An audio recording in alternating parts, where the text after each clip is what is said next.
Hola, muy buenas tardes, muy buenos días, muy buenas noches. Déjame comentarte que el día de hoy estamos haciendo una colaboración con una querida colega de Argentina. Me voy a permitir presentar y hablar un poco de su semblanza porque la realidad es que a mí me da mucho orgullo y me causa mucha alegría poder platicar el día de hoy con Rocío Soledad del Oro. Ella es licenciada en Administración de Empresas con especialización en Desarrollo Gerencial. Posee la certificación internacional en Ética y Compliance, otorgada por la Asociación Argentina de Ética y Compliance, la UCEMA e IFCA, que es la International Federation of Compliance Associations. También está certificada en prevención de lavado de activos y financiación al terrorismo y es auditora en sistemas de gestión antisoborno, según la ISO 37001. Así también cuenta con una amplia experiencia profesional en relación con dependencia en empresas de la actividad comercial, constructoras industrial como farmacéuticas y de servicios como de salud. También es miembro de la red Women in Compliance y es participante activa de la Comisión Integridad y Cumplimiento del Consejo Profesional de Ciencias Económicas de la Ciudad Autónoma de Buenos Aires. Es asesora ad honorem en temas de integridad, transparencia y cumplimiento, autora de los contenidos y tutora del programa de capacitación online Integridad y Transparencia en las Pymes de CAME Educativa. También es participante en distintas actividades relacionadas con la profesión a través de intervenciones docentes y conferencias en workshops y seminarios. Y pues bien, sin más que decir, nuevamente insisto, estoy muy feliz de compartir el día de hoy estos micrófonos con Rocío del Oro. Rocío, ¿cómo estás? Gracias, buenas tardes. Buenas tardes, buenos días, buenas noches, como vos bien dijiste. Gracias, Enrique, por este espacio que es valioso para poder tratar diversos temas que hacen a la temática que manejamos y que nos transversaliza a todos. Exacto, sí, Rocío, muchísimas gracias nuevamente por tu participación el día de hoy y por aceptar esta plática, esta convivencia entre colegas que nos dedicamos a la materia de prevención del lavado de dinero y de financiamiento al terrorismo. Y es que hace no mucho vi precisamente una nota que compartiste en tus redes sociales en donde hablas acerca de un tema o una nota periodística respecto de que los diputados le dieron media sanción al proyecto de ley contra el lavado de activos. Y esto va mucho en relación porque tengo entendido que el próximo año el Grupo de Acción Financiera Internacional le va a hacer una evaluación mutua a Argentina. Entonces, esto se va a poner interesante.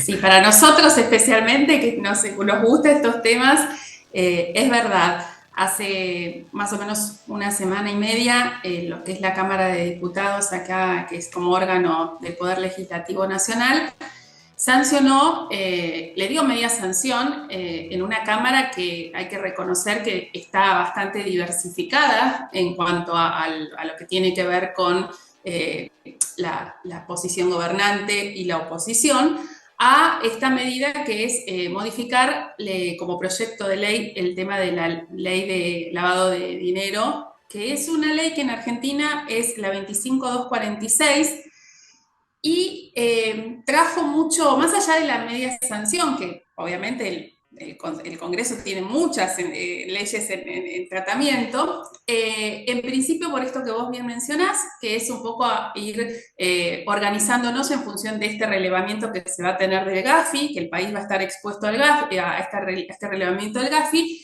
y a su vez a una adecuación a solicitud del Fondo Monetario Internacional.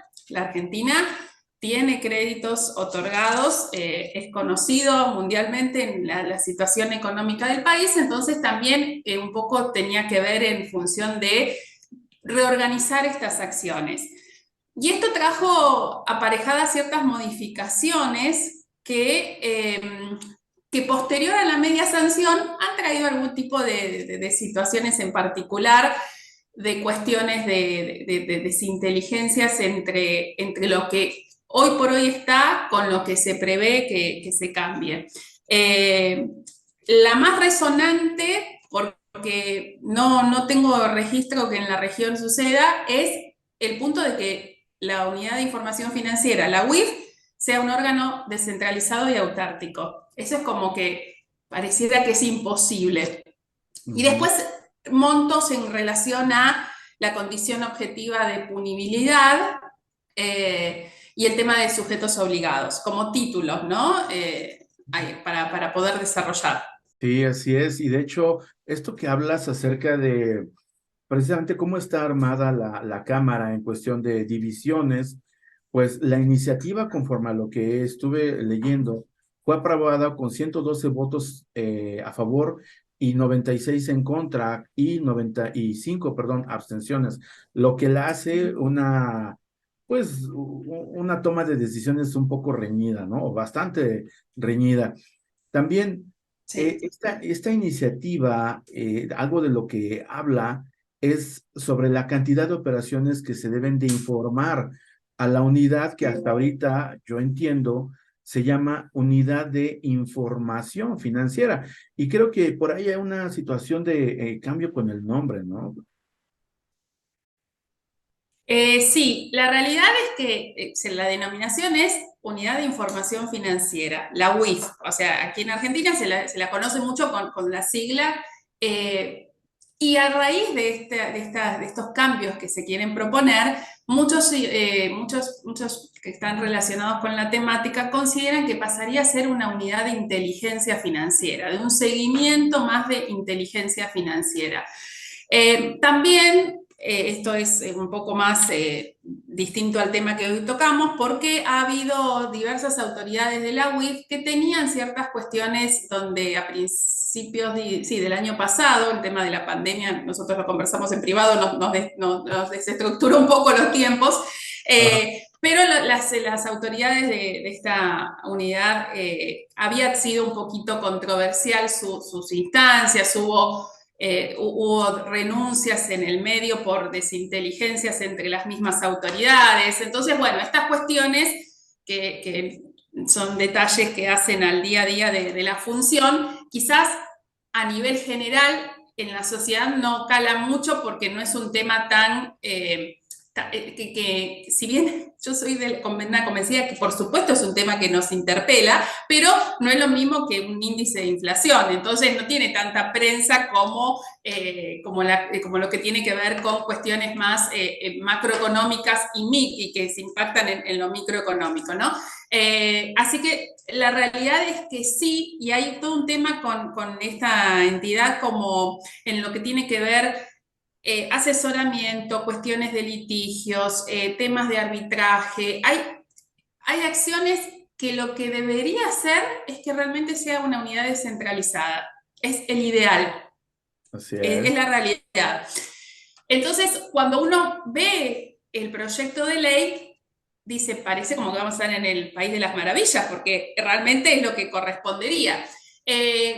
Pero cuesta entenderlo como que vaya a ser algo real, porque depende del Ministerio de Economía, porque hay mucha información sensible que se maneja. Entonces, ese es el motivo por el cual presta a la consideración. Y lo que trajo también controversia es que el tema de la condición objetiva de punibilidad, el monto que cambia, los que investigan sobre este tema dicen que puede llevar a que las causas actuales pierdan vigencia por estos nuevos montos. Entonces parecería que no es retroactivo el punto. Entonces, que si realmente aumenta el monto, muchas de esas actualizaciones harían que las investigaciones que están en curso pierdan la legitimidad. Que una de las objeciones centrales es el punto de la reforma de tipo penal. ¿Por qué? Porque eleva el umbral mínimo para penalizar el lavado de dinero. Se aumenta el monto de la condición objetiva de 300.000 a 8.600.000 pesos. Ahí está, perdón, se me había escapado un cero. Wow. Ok. 8.600.000 pesos. O sea que recién a partir de ese monto se empezaría a investigar. Alexa, ¿cuántos son 8.600.000 pesos argentinos en dólares? 8.600.000 pesos argentinos son $38.738 estadounidenses con 74 centavos. Alexa, ¿cuántos son 38.000 dólares en pesos mexicanos? $38.000 estadounidenses son 685.330 pesos mexicanos. Híjole, está muy alto, ¿eh? Y en ese sentido, los consejos profesionales de ciencias económicas también visualizaron mucho este punto y esta media sanción del proyecto de modificación de la ley de lavado de dinero, porque primero, las propuestas dicen que no se incluye la revisión limitada de estados contables. Se mantiene el tema de la inclusión y el resguardo del secreto profesional. ¡Wow! Y no se incluye la facultad por parte de la UIF de revocar la matrícula habilitante del contador. Y acá hay una cuestión donde siempre se ponen, siempre hay una puja, entiendo que a nivel región también, entre los contadores y los abogados, porque sujetos obligados son los contadores en nuestro país. Y en la nueva ley se quiere incorporar como sujeto obligado a los abogados, lo cual trae una discusión eterna. Oye, pero entonces, actualmente, ¿cómo opera la unidad de información financiera? Es como si fuera, no sé, una instancia de obtención de datos nada más. ¿No presenta denuncias penales o algo así? Lamentablemente no. Actualmente es un organismo donde se reciben, sí, se reciben denuncias, pero no hay una metodología de procesos y de procedimientos para poder llevar acciones concretas. Wow. No se visualizan, Enrique, no se identifican. Bueno, en Argentina tenemos una situación muy particular con el narcotráfico en una provincia nuestra que es Santa Fe, específicamente en Rosario, donde el narcotráfico ha avanzado de manera exponencial y, Okay. y la realidad es que cada vez, lamentablemente, se incorpora más. Antes Argentina era un país donde sus fronteras estaban más cuidadas para el no progreso de tanto, bueno, todo lo que tenga que ver con las instancias de narcotráfico, pero el tema del lavado cada vez es tan amplio, uno lo mira como diciendo, es muy complejo, deberíamos... Sí, deberíamos estar actualizando las normativas de manera constante. La UIF en este último tiempo, en esto que hablábamos al principio, que es la readecuación ante el requerimiento del GAFI y del FMI, ha generado algunas reformas en sus resoluciones sobre las entidades financieras, pero hace muy poco tiempo que esto está siendo vigente. O sea, no es que tenemos algo que es consecuente, sino que están por venir a investigarnos, nos van a hacer la evaluación, nos peinamos y nos ponemos bien para que todo nos salga de manera prolija. Y también una de las cuestiones que se está pidiendo modificar con este proyecto es un mecanismo de audiencia pública para quienes sean designados a las autoridades, porque si no, pasa lo que está sucediendo ni siquiera en este último tramo hablando de gestión de gobierno, en otros gobiernos sucedía de similar situación. Esto de que quien tiene la autoridad competente puede designar a quien es la autoridad, en este caso, de una entidad que es la unidad de información financiera, ¿no? Donde se maneja información tan crítica y sensible, no solamente de lo que tiene que ver con los que habitamos un país, sino también de autoridades y de personas que están con poder y que también deberían transparentar todas esas informaciones. De un tiempo a esta parte, en nuestro país, en Argentina, cuesta mucho encontrar información que tiene que ver con la gestión gubernamental. Y ahí también hay una disputa, porque dicen, la UIF pasaría a ser una unidad de inteligencia, dice, un organismo híbrido de inteligencia, donde colocaría, dice, a las organizaciones no gubernamentales que luchan contra el lavado de dinero en una posición bajo la lupa antiterrorista. Entonces, esto lo dicen los que están, los especialistas en este tema. Y la realidad es que yo no puedo dar precisión porque no soy 100% experta en este tema, por mi actividad obviamente me interiorizo, pero digo, la realidad es que es necesario que tenga una relación con la Comisión Nacional de Valores por la información que a nivel empresarial está manejando. Tomaron obviamente, perdón Enrique, tomaron obviamente las mejores acciones de los distintos países donde la unidad de información financiera tiende a ser el ideal. El concepto me parece que tiene que ser un equilibrio y hablando muy coloquialmente, un sinceramiento de cada una de las partes, ¿no? Entonces de ahí la importancia de que realmente sea una autoridad que se designe por una audiencia pública y que no sea dedo, ya diría, da un paso y da un sentido de lo que se quiere lograr con esta modificación de la ley, porque si no, seguimos como contando el cuentito como mejor nos conviene, ¿no? Muchas veces la información de las unidades de inteligencia financiera se enfocan más en obtener datos para dañar candidatos, para dañar a personas que están en contra del gobierno, etc. Y no hacen realmente su trabajo, que es el de prevenir el lavado de dinero, o más bien perseguir el lavado de dinero y el financiamiento al terrorismo, la corrupción inclusive, ¿no? Totalmente. Y también toda esa parte, no sé, allá puede darse... De igual manera, somos hermanos también en eso, Enrique, somos hermanos.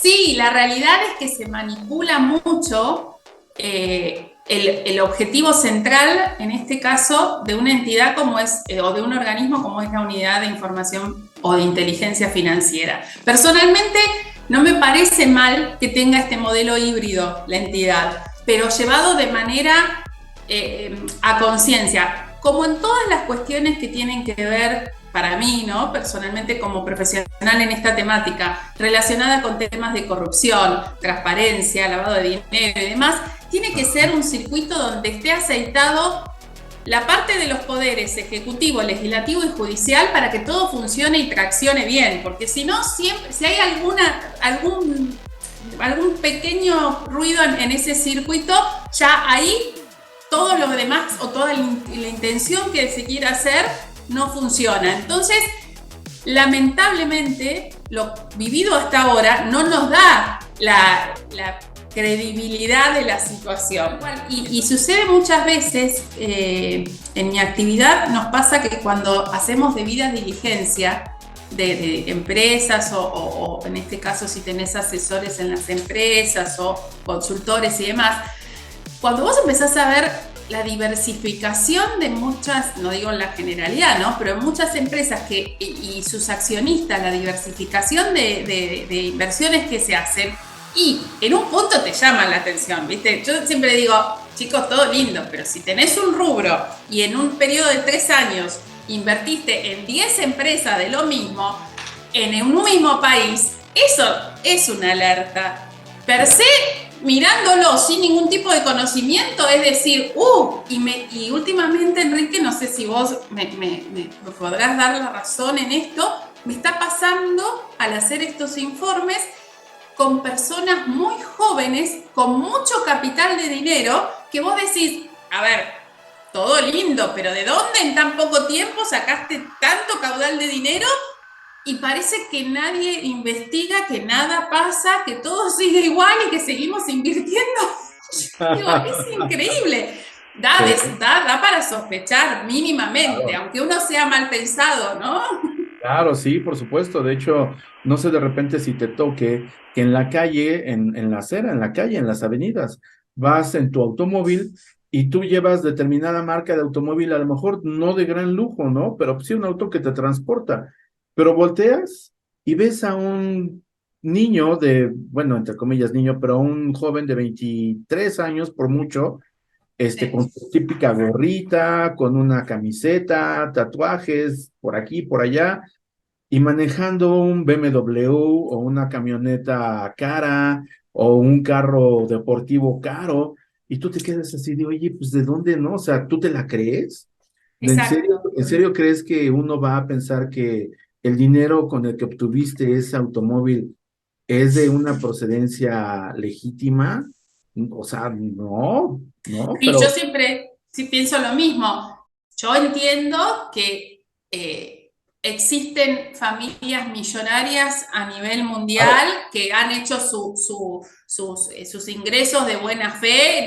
Yo no pongo en discusión, pero la verdad es que en el último tiempo han tenido un crecimiento exponencial que uno dice, mi Dios, tan exponencial en una contracara con una miseria muy importante, ¿no? Entonces uno dice, está bien que los índices, la situación, las guerras, todo lo que nos sucede a nivel global y en el mundo, ¿no? En general, pero me parece que no es un detalle menor estas cuestiones que cuando uno, por temas específicamente profesionales, tiene que investigar, en una primera mirada, sin profundizar mucho, empieza a hacer ruido. A lo que voy con este comentario es, si nosotros como profesionales del tema podemos visibilizar eso y visualizarlo, ¿cómo no lo va a poder hacer o cómo no lo hace una entidad que debería estar precisamente encargada de esas situaciones para prevenir, mitigar y de última sancionar a quien corresponda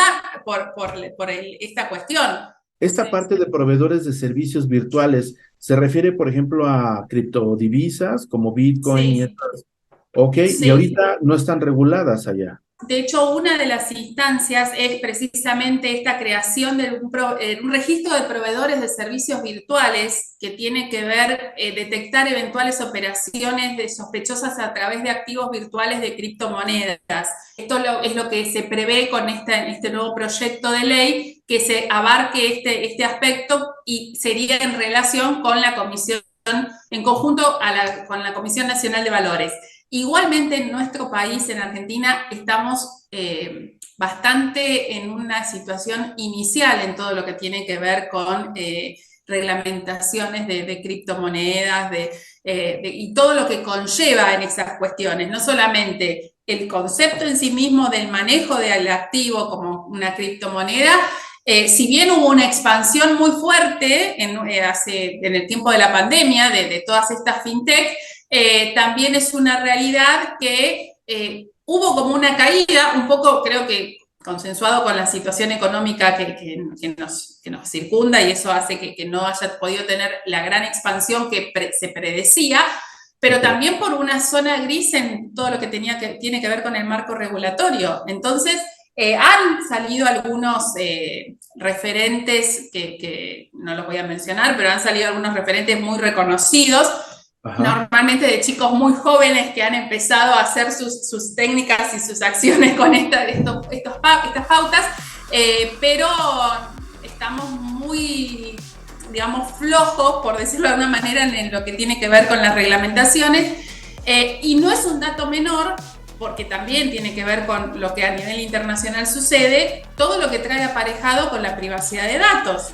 Entonces, Claro. es como que no solamente el punto desde lo económico y el movimiento de dinero que no tiene control, sino también toda la cuestión que tiene que ver con la privacidad y confidencialidad de los datos, ¿no? Entonces es un combo. Y obviamente pues también causa un problema al país porque algunos están utilizando las criptodivisas las criptomonedas para hacer operaciones y no hay manera de poder identificar las operaciones ni de quién compra ni de quién vende, ¿no? Entonces ese es un problema grande. Es una deficiencia muy grande primero porque nos falta, entiendo yo que al ser un tema nuevo nos falta el conocimiento, ¿no? Y a mí siempre en este tema me genera o sea, yo nunca fui muy adepta a la tecnología en general, pero uno se va adecuando, ¿no? Pero siempre pienso que, la realidad es que estas acciones nuevas requieren como un marco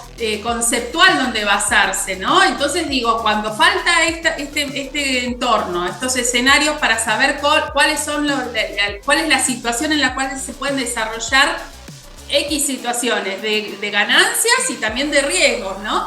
Y después, por si faltara algo, no tenemos organismos de control que sean suficientemente consolidados para poder generar lo que corresponde, que es el control de estas acciones, y es como también una situación difícil porque estamos caminando sobre aguas un poquito movedizas, ¿no?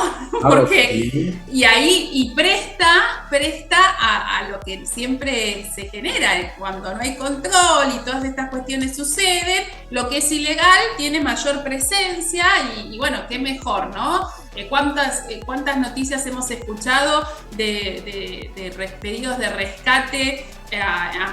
En Argentina tengo el conocimiento de muchas empresas que les han hackeado sus bases de datos con un montón de información, más allá de la información en sí misma, con todo lo que es información sensible, económica, financiera de la misma, y que han tenido que pagar rescates virtuales con criptomonedas, y empresas que no tenían la más mínima idea de cómo manejarse, tuvieron que invertir. Obviamente hablamos de grandes empresas, pero una de ellas tuvo que dejar de operar durante 2 meses por esa circunstancia. Entonces, es con todo lo que conlleva, ¿no? Obviamente no estoy hablando de una pyme, estoy hablando de una empresa que tiene una solidez y tiene un respaldo en cuanto a lo económico financiero, pero pagar una multa en criptomonedas, adecuar todo el sistema, hacer una acción de protección. Y me acuerdo que el contador de esa empresa me dice, y yo no sé ese dinero que pagué, para dónde era, ni qué se hacía, ni nada. Yo lo único que necesitaba era que me devuelvan el dominio de la empresa y las bases que después tuvieron que tener un refuerzo. Entonces son temas que también nos transversalizan en cuanto a acciones que como profesionales tenemos que estar atentos, y que volvemos a esto, sin control hay un desmadre en cuanto a la proliferación de las acciones irregulares. También, ya por último, en uno de los temas que estábamos comentando al inicio cuando organizamos esta reunión, pero no porque al último sea el de menos importancia, ¿no? Sino también tiene una importancia relevante, ¿no? El caso que sucedió apenas entre enero y febrero, que de hecho detonó a últimos días del mes de febrero, en donde pues hubo una serie de señoritas, bueno, mujeres rusas que llegaron a Argentina y que llegaban a dar a luz, ¿no? Y cuando entraban, pues entraban y declaraban que iban de viaje a Argentina, pero no tenían hotel en donde hospedarse, y pues no sabían exactamente qué iban a hacer en la ciudad o en el lugar donde iban, ¿no? Es más, ni siquiera tenían un tour contratado, ¿no? No, sí, tal cual. Sí, fue un caso mediático, hace aproximadamente 2 meses tuvo como mucha presencia, más a nivel, digamos, social. Lamentablemente, digo lamentablemente por una cuestión de lo que conlleva, ¿no? Porque uno podría decir que inhumano si viene gente del exterior en un país como Argentina, que está abierto para recibir a todo el que quiera habitar el suelo argentino, como dice el preámbulo de nuestra Constitución, estar poniendo en tela de juicio la instancia y por si faltara algo a mujeres que están embarazadas a punto de dar a luz, ¿no? Entonces pareciera, se juega un poco con esa sensibilidad de decir qué inhumano poner a juzgar esa situación. La realidad es que esta investigación, que a su vez después tuvo un detonante porque también un diario de Inglaterra, The Guardian, sacó toda una investigación, y una agencia de Estados Unidos dependiente de la DEA pidió un informe a la justicia argentina con detalles sobre esta investigación en particular, contaba el concepto de que las chicas embarazadas venían a la Argentina, pero pagaban $25.000 para poder ingresar al país en conceptos de tener sus hijos en sanatorios privados, y había un organizador a nivel local, que era de nacionalidad rusa, pero estaba desarrollando su actividad aquí en la Argentina, que vivía, estas chicas no tenían esto que vos mencionabas, no tenían lugar, no tenían nada para poder, digamos, considerar el ingreso. Pero esta persona que llevaba adelante la organización tenía su piso en una torre que es muy conocida, en un barrio muy reconocido de Argentina, de la ciudad de Buenos Aires, que no es nada económico, y que a su vez lamentablemente es muy reconocido por haber sido la sede de donde falleció el fiscal Nisman, donde murió, lo mataron al fiscal Nisman, que es en el barrio de Puerto Madero. Entonces, todo este contexto es para decir que definitivamente había una asociación ilícita en todas estas instancias, que esta investigación que surge y que le pide más datos a la justicia local, Estados Unidos, no es así porque sí, porque hoy soy mal pensado, porque lo que se relaciona este tema 100% con el lavado de dinero es porque dicen que según lo que se establece en la investigación, el delito que se investiga es que usando el pasaporte argentino, que además es muy fácil de obtener, un tema, abrimos paréntesis con estos controles que estábamos hablando, ¿no? O sea, si yo tengo un contexto muy vulnerable para poder ingresar al país y tener el pasaporte argentino, y definitivamente también estoy abierta a otras cuestiones, ¿no?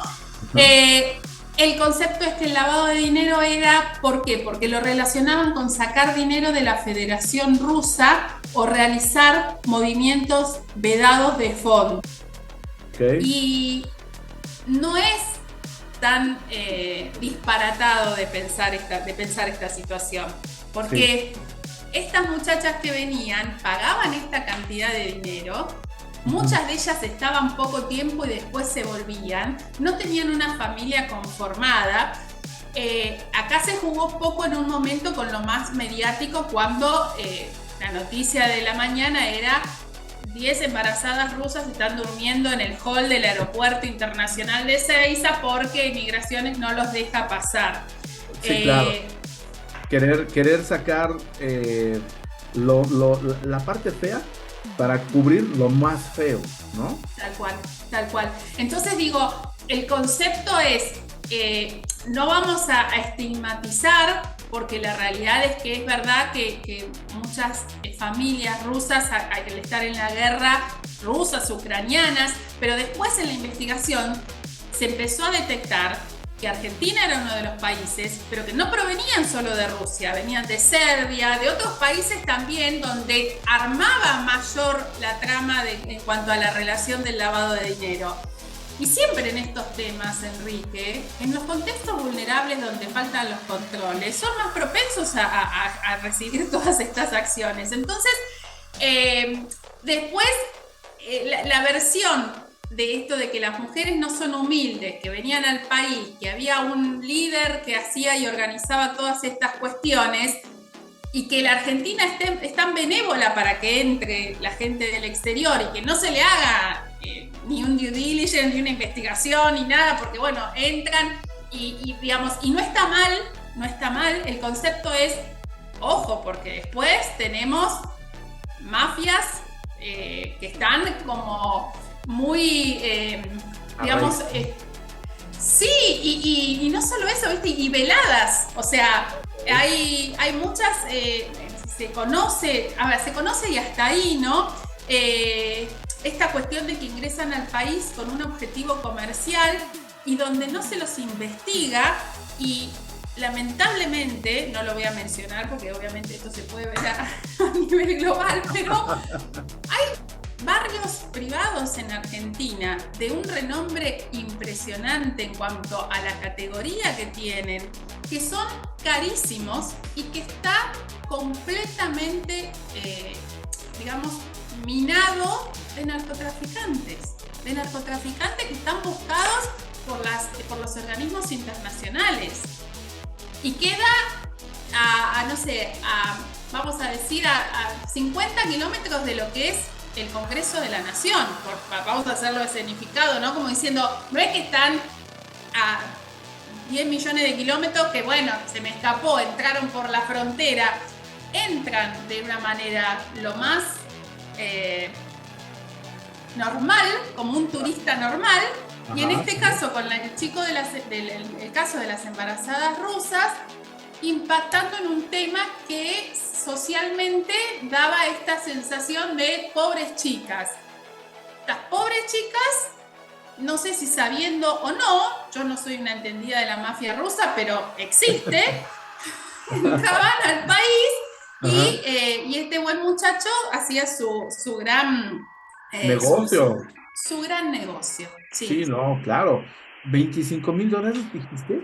Sí, el concepto es $25,000 y además pagaban un alquiler entre $1,500 y $2,000 en Buenos Aires. O sea, y se atendían en una de las clínicas privadas de la ciudad de Buenos Aires, muy buenas, donde, por ejemplo, los que vivimos en Argentina tenemos accesos y pagamos lo que se denomina una prepaga. O sea, es difícil ir a atenderse de manera particular en Argentina a una entidad de salud porque, bueno, es bastante oneroso.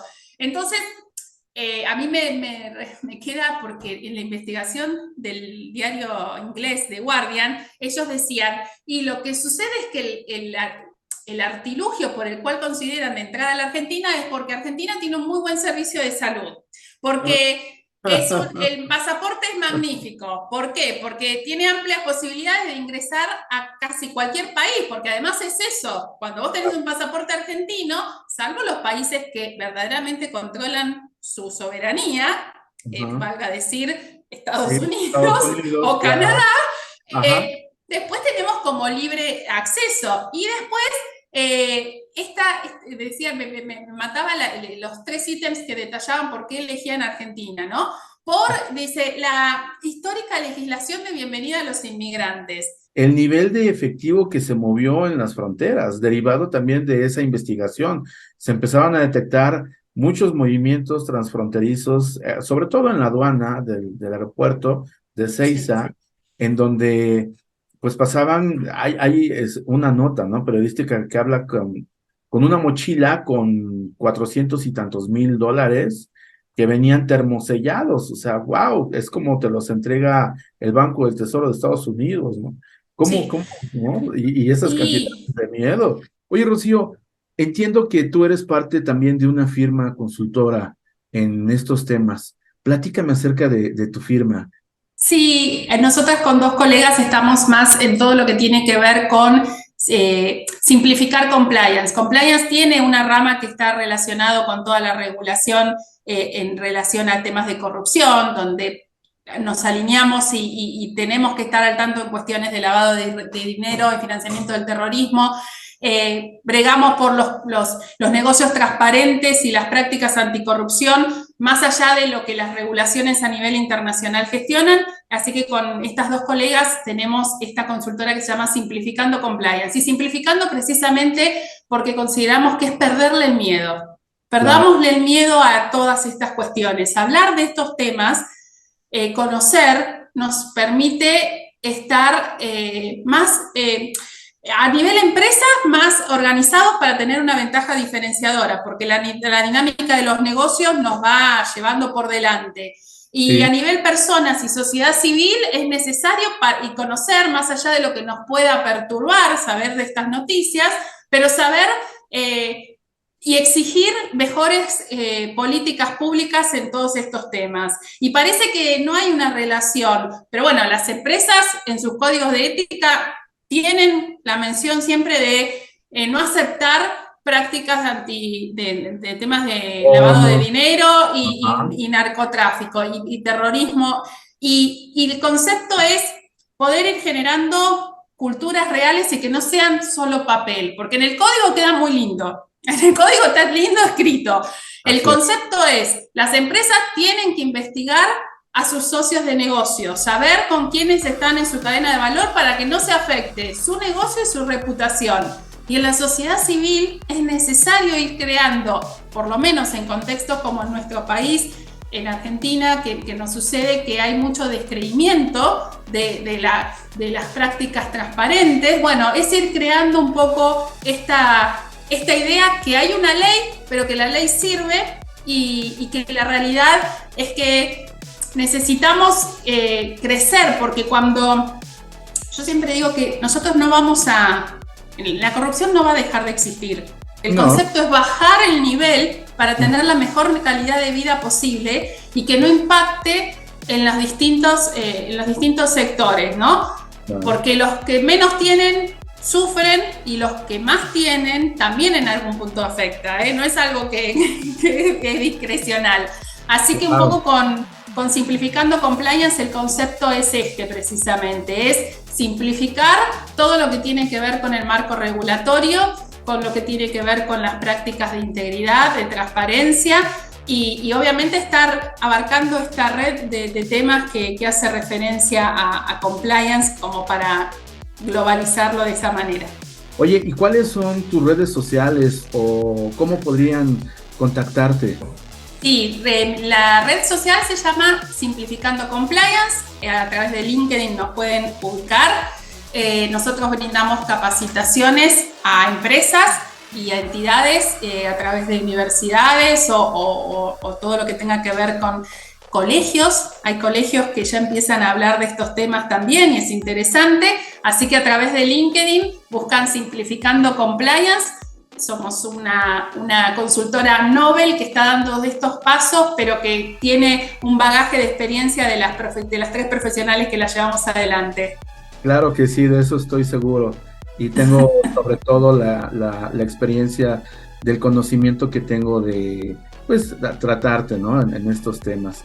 Ya para cerrar entonces nuestra entrevista del día de hoy, Rocío, ¿algo que quisieras comentar? Mira, Enrique, yo básicamente te quiero agradecer porque estos espacios, más allá de que los que estamos en el gueto de estos temas, ¿no? O sea, para nosotros no es nuevo, pero sí es dinámico y siempre aprendemos. Y siempre yo siempre digo que todas las profesiones uno no se puede quedar estancado, pero en estos temas son mucho más relacionados con cuestiones del día a día, de nuestro vivir, así que agradezco este espacio para poder conversar, intercambiar, conocer y difundir esta temática y esperemos que con nuestras pequeñas acciones podamos lograr el objetivo de tener la mejor calidad de vida posible.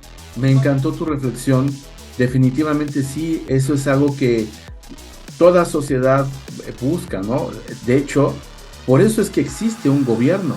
El gobierno debe de salvaguardar por la sociedad, pero no, al contrario, beneficiarse de la sociedad, no sacar partido de la sociedad, y que además, si existen los 3 poderes ejecutivo, legislativo y judicial, pues los 3 tienen que trabajar de la mano para el beneficio de la sociedad, ¿no?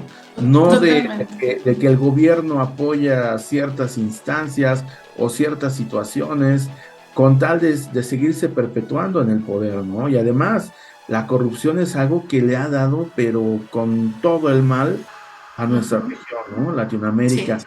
Pues yo deseo nuevamente agradecerte muchísimo tu tiempo, Rocío, muchísima tu experiencia, tus comentarios, y pues yo estoy seguro, no sé, como lo veas, que tal vez esta no sea la última ocasión que podamos estar reunidos y que podamos más adelante platicar de otros temas, ¿no? Totalmente coincido, me quedé mientras que te escuchaba en este último tramo, Enrique, con esto que vos decías, poner énfasis en la necesidad de que la sociedad civil también se interiorice en estos temas, ¿no? O sea, es tan necesario como para poder tener la oportunidad de discernir de manera propia y no dejarse llevar por cantos de sirenas de quienes están en los poderes nacionales o internacionales, porque también coincido, yo no es tema de esta charla, pero en algún momento seguramente lo conversaremos. Muchas veces hay organismos internacionales donde los intereses también están un poquito como para revisión, Entonces, sin ser crítica, pero me parece que es importante. Entonces, la Claro. necesidad de estos espacios de charla, de reflexión, de debate y aún así de poder también conocer, hace que ojalá sirva como una posibilidad para la difusión y por lo menos que el tema esté en agenda, que no ya es un paso importante. Pues sí, Rocío. Bueno, nuevamente te agradezco muchísimo y también pues deseo darle las gracias a todas las personas que hayan estado con nosotros conectados viendo este video. Recuerden, por favor, denle like, compartan este video, suscríbanse a los canales. Ya escucharon, Rocío del Oro en Argentina, tiene su firma, su consultoría. Y pues nos agradaría mucho también poder recibir los comentarios de parte de ustedes, porque eso nos va a abrir más tema para poder hacer otro tipo de experiencias como esta, ¿no? De compartir más información de la región de Latinoamérica. Les agradecemos mucho. Gracias. Y tengan ustedes una feliz tarde, día, noche, lo que sea, y que estén muy bien. Hasta pronto. Chao, chao. Chao, chao.